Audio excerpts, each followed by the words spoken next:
Welcome sa official headquarters ng Decor Committee kung saan hindi mo na alam kung classroom pa ba to o art shop na o flower shop na.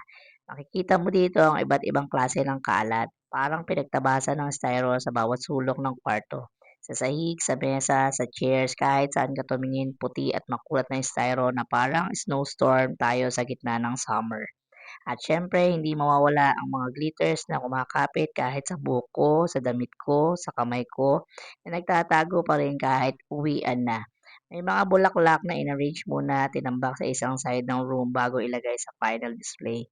Yung iba naman nakalapag sa mesa, yung iba naman sa sahig, parang naglalaro ng tagot.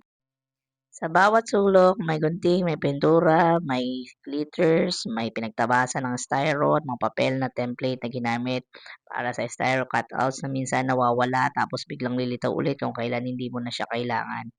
So ayan, pero sa likod ng lahat ng kalat, styro, glitters, pintura, tambak ng bulaklak na ito ay kitang-kita naman na pinagpaguran talaga at ang output nito ay talagang pumapangiti ka.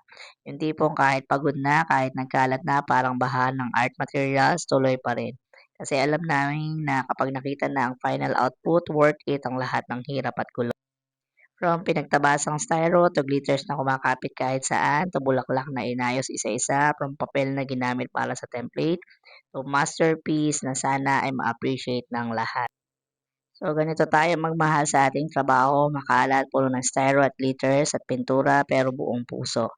From kalat to ganda, from chaos to art, decor community life, magulo, makulay at laging worth it.